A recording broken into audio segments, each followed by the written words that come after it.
Because, as Thomas Michel reminded us, Gülen has not, he says, written a systematic theology, but upon the twin pillars of sincerity and worship, Gülen has built a practical theology orientated towards a life of worship and service. But it is the case also that there's a role to play in relation to issues of social cohesion, in relation to positioning, particularly groups with a migrant history within a society. Very important, the contribution from Dr. Lehman, reminding us also of the particularity of projects. You know, it's not all about broad and grand statements or understandings. It's about each particular project in specific places at specific times and all that that entails. And what's significant out of that for me, see whether it resonates with you, is that it enables people to be in this context of modernity and pluralism, to be Muslims without apology, but also without heavy insistence on either Muslimness or ethnic inheritance. Remember that quotation that was alluded to. Go back and look at it. More than once, I felt ashamed about the low quality of the ideas of our preachers when I visited the mosques. Okay? A friend invited me. I felt I then could be an intellectual, a modern person, and a Muslim. And this is incredibly important. Why? Because Islamophobia is a reality in our European context. But the question is, how is it to be engaged with and challenged? For Muslims themselves, if I may dare say it as not a Muslim, to focus only on the injustice that that can bring to Muslims can distort.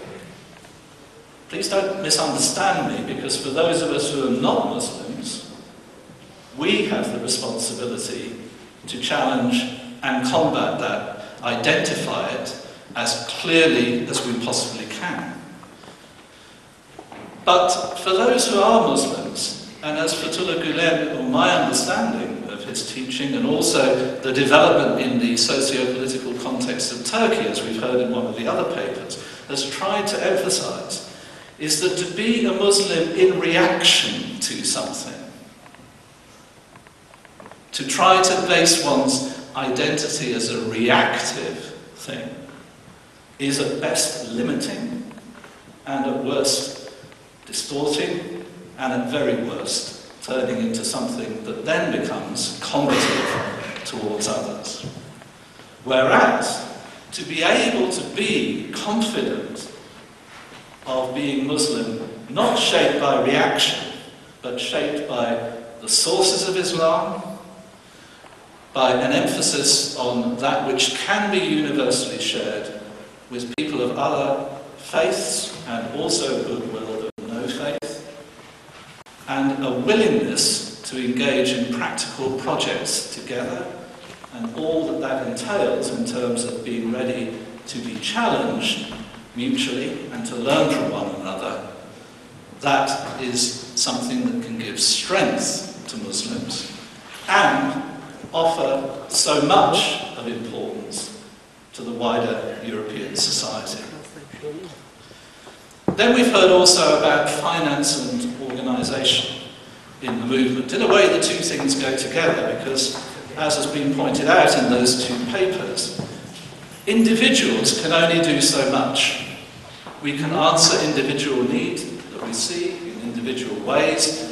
If we want to reach out beyond that, we have to somehow structure that, and if we structure, that entails resources. Money is not something there in its own right. Actually, in the banking crash we perhaps seen, it really isn't there. But it's there in relation to the value that we give to it and what it is that we achieve through it.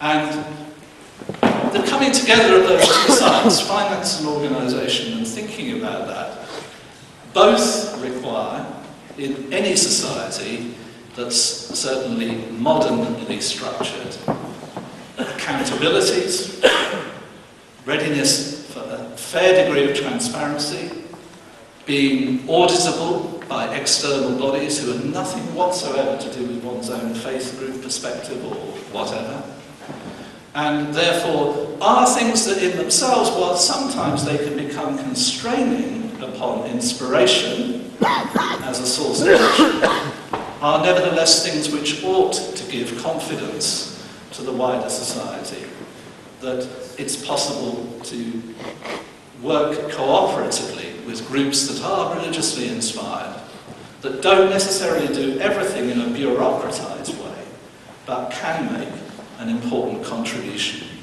to the common good.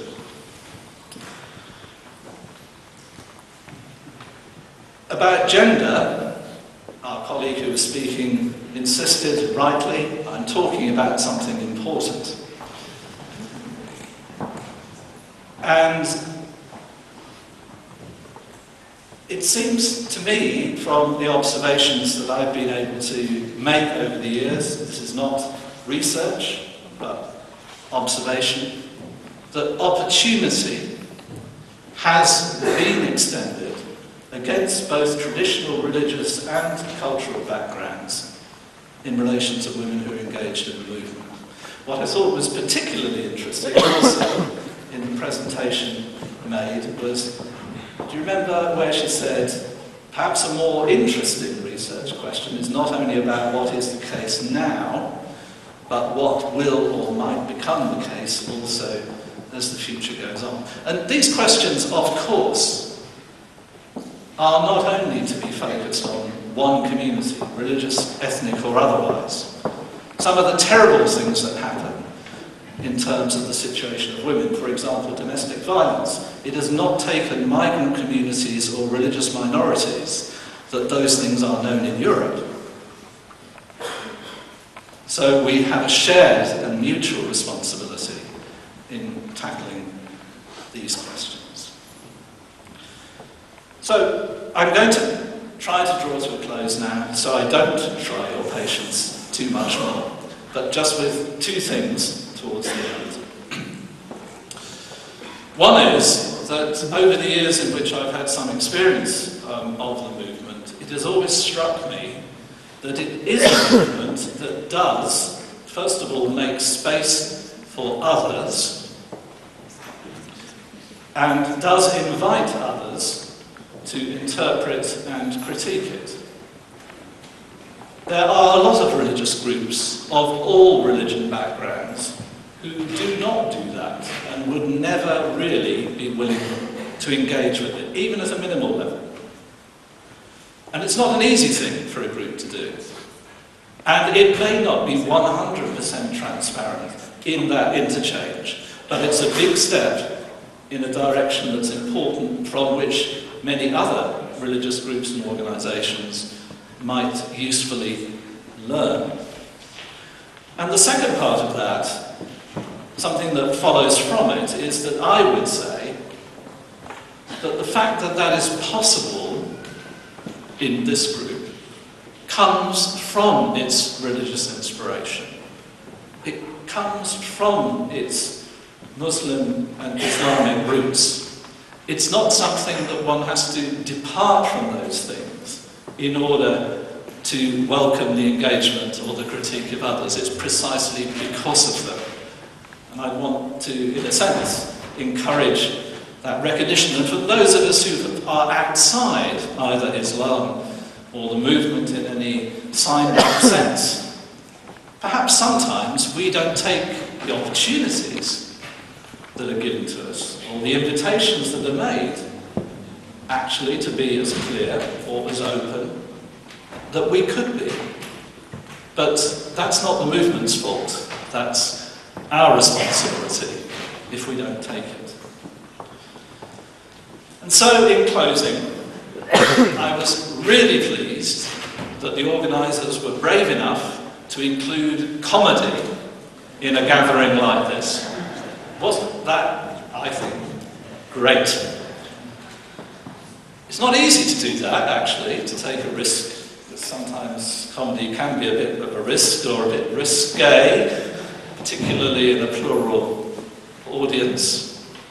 But actually, through comedy, sometimes we can hear and learn things that we can't through erudite speeches or papers or political debate, because we get locked into positions that don't allow us to come at the world from a slightly different angle with a bit of a twist on it that makes us think seriously about what's going on. So you might remember that at the end of that presentation, at the end of that stand-up comedy routine, there was that line, wasn't there? That has not gone through its integrations process, hadn't gone through it, and so ended up in the cage. And of course, there is always a temptation in relation to that which can be feared in society, to put it in the cage, not to let it be free, to lock it up. And of course, religion can, when it's bad religion, be very, very dangerous. Because it's concerned with ultimate things, ultimate convictions, ultimate commitments. And when they go wrong, they're really wrong. But what is it that we might lock up in the cage when we seek to do that? Is it the real danger that does exist? Or is it the fear that we're seeking to lock up there? And that's a question really for all of us in different ways, because we all have our cages where we might want to put things away. And the question is for all of us, how do we, interesting little word, how do we deal with that which we fear? Because there are Muslims who fear modernity. There are people who are not Muslims who fear Islam.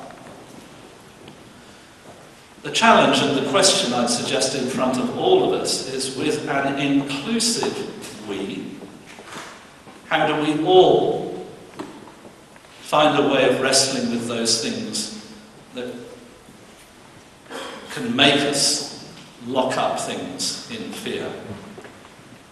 Can we find a way forward between the received and inspired values in religious traditions in our societies and the modernity in which we all live and which we all have to come to terms with, either embracing it, promoting it, or sometimes being anxious about aspects of it? Because it's only through common engagement in that task that I think we'll find a way through. And I hope that today has offered some thinking around some ways in which this movement might be able to make a contribution to that task alongside others.